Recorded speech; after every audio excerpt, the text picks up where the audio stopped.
As you embark on this exciting new project, creating a message on hold program for your business, the InTouch Practice Communications team is here to guide you through the entire process.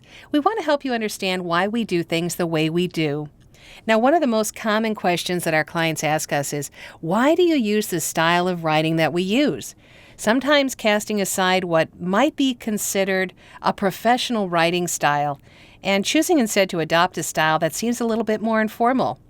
Don't worry, we've thought all of this through, and believe it or not, the seemingly informal style is intentional. Let me explain. Some of the most common stylistic concerns we hear from our clients refer to our use of contractions. Saying can't versus cannot, or wouldn't versus would not.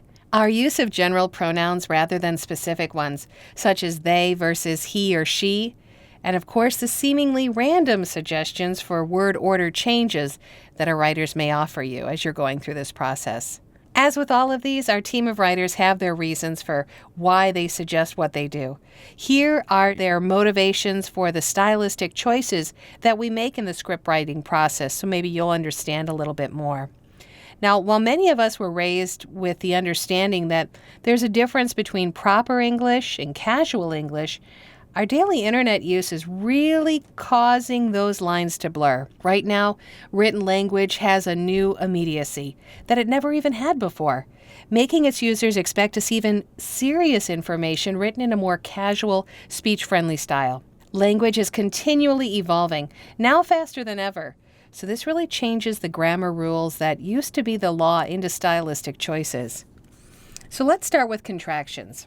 We're all taught to avoid contractions in formal writing in grade school, and many of us still automatically do that when we're asked to write something professional. However, it's important to realize that each of us uses contractions in our everyday speech, even in professional settings, because this really is the most comfortable evolution of spoken language. Now, which sentence sounds better to you?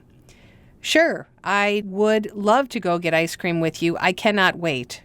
Or, sure, I'd love to get ice cream with you. I can't wait.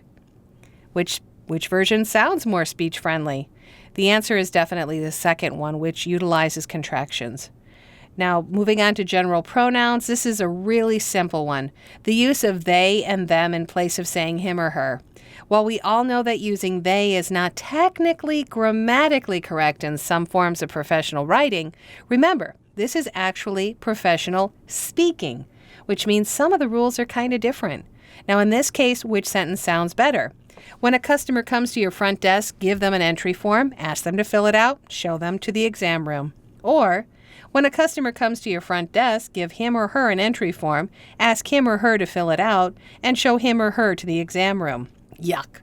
I think you can hear exactly why we choose to use the general pronoun from sentence number 1.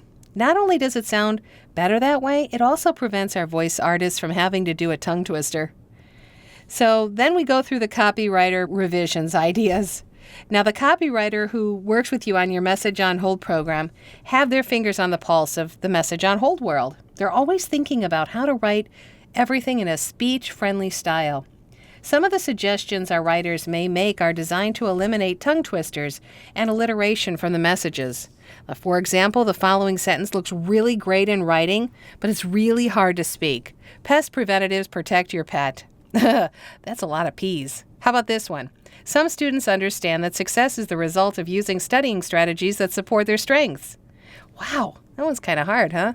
Sounded kind of silly, didn't it? Now, our writers are always looking for sentences like these that could be hard to speak out loud. Sometimes there are other concerns that are less obvious, like these phrases, which are kind of surprisingly easy to get tripped up on while speaking. We provide a variety of valuable facts. Fleas are an inevitable, Fleas are an inevitable part of summer. Our services give you optimal results. You wouldn't think about it, but those are tongue twisters. These are some of the kinds of phrases that our writers may look out for because they can be kind of hard to speak, especially if they're in the middle of a complicated sentence. So a good rule of thumb is if you wouldn't say this exact sentence out loud in real life, it really shouldn't be in your message on hold program. Kind of bringing this all back together here, kind of your conclusion is that when you're working on the message on hold script for your business, always keep in mind that it's not being written to be read.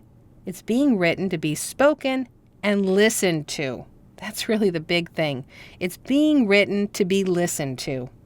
And our writers are attuned to this need as they make any number of stylistic choices for your message on hold script. Our team has your best interest in mind when we create your message on hold program. We strive to give your program a tone that's conversational, interesting, and above all, appealing to your clients and get you new business. Thanks for listening, and if you have any other questions, always feel free to call your salesperson or your scriptwriter, and we would love to help you out.